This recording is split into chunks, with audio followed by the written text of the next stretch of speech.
In this video, I'm going to explain to you how I am diversifying what my agency and what my company can do in 2023.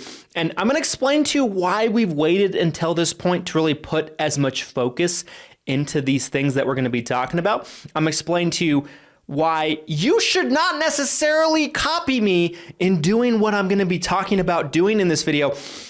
And I'm going to talk about when maybe you should start to have this focus. This video is sponsored by none other than Lead Heroes, you guys. Lead Heroes has got you covered when it comes to telemarketed leads and virtual staffing. On the lead side, whether it be Medicare supplement leads, final expense leads, turning 65 leads, they just got something for everybody. They can also actually have you plug in with one of their virtual staff members on the staffing side to where you can pay by the hour for one of their trained and very well vetted staff members to help you out in your business in a virtual assistant format. Just because you watch this video, they're going to give you 10% off any order you make on their website. Link to the site can be found down in the description, so go ahead and check them out. It is no secret that my company, CBIS, Christian Brindle Insurance Services, focuses heavily, and I mean heavily, on Medicare sales. I would put us up against, for the most part, almost anybody in terms of our knowledge, our experience, our expertise. I would say 95% of what we do on a day-to-day basis in my organization is Medicare related. And I would say probably 99% of all the policies, all of the business that we write on a year-to-year basis is Medicare related, okay? That's our bread and butter. We specialize in Medicare health plans. Now, in 2023, one thing that I am starting to put some focus into is diversifying our efforts. I'm going to explain to you why I believe that this is so important. I'm also going to explain to you why it might not be important at all for you. And I'm also going to explain why we're doing this, okay? And what this diversification process actually is going to look like. So let's just kind of jump right in, okay? So my agency over the years has sold life insurance, final expense, ACA plans, and things like that. However, it's such a small fraction in comparison to what we do on the Medicare side. And I can't help but feel like if someday there is an incredible amount of government changes that take effect that really almost cripple Medicare agencies, I feel like we are not diversified enough to be able to withstand that. I think it could potentially destroy our business. Now, for somebody, let's say today, Medicare goes just poof. Now, do I think that's going to happen anytime soon? I do not. However, let's just say Medicare goes poof. What does CBIS look like? Well, CBIS could always pivot to another type of insurance, but we'd be learning on the fly. Because while we do write life insurance, while we do write final expense, while we do write ACA, there's such a small percentage of what we do. If I had to guess, I'd probably say we write 20 to 30 final expense policies internally as an office a year, and that's all. We probably write 30 to 50 ACA policies a year internally, and that's all. And all of it is based on referrals. All of it is based on if we really trip into a deal, we don't market for it. We don't really look for it. We market and look for Medicare business because that's what we prioritize, and that's really the client that we value. Now, that being said, I believe that there is an incredible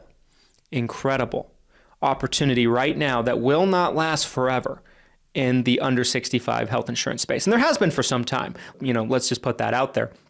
But I believe that opportunity is as fresh as it's ever been right now, and it will not last forever because at some point, regulations are going to catch up with that industry. Now, I'm not saying that anything that we would be doing would be unethical or anything that regulation would stop, but when you have less regulation, it's easier to do business in bulk, quickly, and move fast. And I feel like we're missing the boat on that a little bit. So we're going to be focusing on that much more in 2023. We're also going to be focused on final expense and life insurance because I want to diversify. I don't want to diversify too much though. I have no interest in doing P&C. I really don't have any interest in doing financial planning, annuities, anything like that, at least not right now.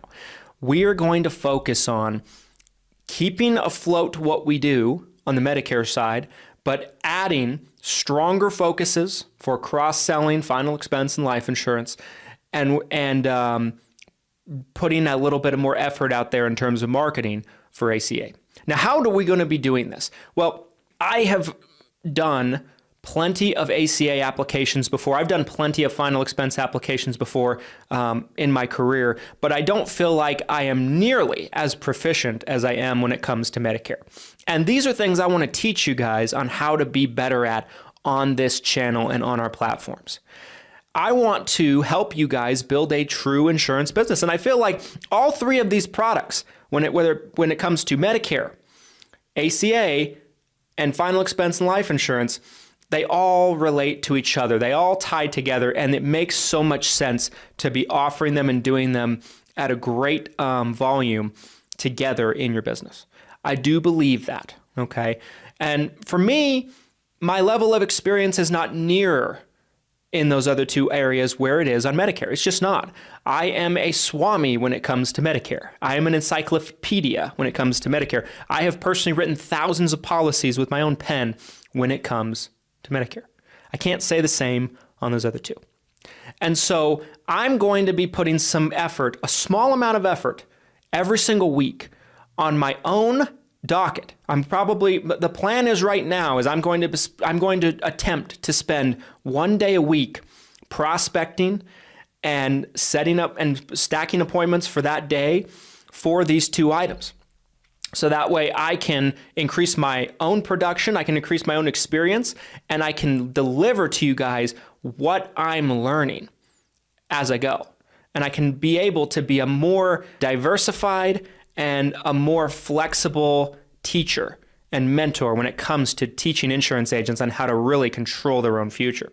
Now, we have gone incredibly far when it comes to Medicare, and we can go much farther, but I feel like the time is now for us to expand our horizons and start to do a bit more. And for me, I do not feel ever comfortable teaching on something that I haven't done myself a great amount of deal. I would have imposter syndrome. I'm just not that guy. I'm not that type of person. I speak about Medicare as much as I do because I know it. I'm not an imposter there. I know it, and I'm one of the best in the country at it. It's time that I got better at these other two items so I can train you guys on it more proficiently. Last but not least, should you do this in your own agency? Well, I think the answer to that question is going to depend on where you are at in your career. I am taking this approach and I am taking this focus for myself, for my own company, for my own business, in part to the fact that we are so good at Medicare. We are a decade in when it comes to developing Medicare clientele, revenue, infrastructure, and knowledge and experience. If I was brand new in the business, this would be one of the stupidest things I could possibly do because I don't know anything at that point. My advice to you, if you are brand new in the business, and even if you're within your first year to 2 years, if you have less than 100 Medicare clients on the books or anything like that, my advice to you would be laser focus on one thing. If it's Medicare, focus on Medicare. If it's ACA, focus on ACA. But laser focus on one thing, become proficient, become lethal at it before you take on another area, right? And I also have a great amount of infrastructure. I have a great team in terms of my staff, my employees. So I have infrastructure to take things off my plate to where I could literally take one day in my week and focus on going out into the field and writing this kind of business to gain my own experience and to gain my agency's diversity, right, in our portfolio. And my business will still thrive and get everything else done that we need to get done on a day-to-day basis, right, if I take that one day. So that's why I'm doing this. I think if you are in the same boat as me, and maybe you're in the same level as me, or maybe you're close to the same level as me, 7-figure Medicare agency, right? You could potentially get away with doing this as well. It might be a good thing for you. However, if you're not there, don't feel the need to. I do believe that you should build your tower up as high as you can on one thing, and then start to build the towers next to it and diversify a little bit. So that's what we're doing. I'm going to be documenting the entire journey. In fact, my plan as of now is to document this journey as we go on a week-to-week basis on TikTok. So I'm excited about that. We might even take some of these TikTok videos and put them on YouTube so you guys can see them. But if you want to follow the entire journey in real time, go follow me on TikTok at Christian Brindle.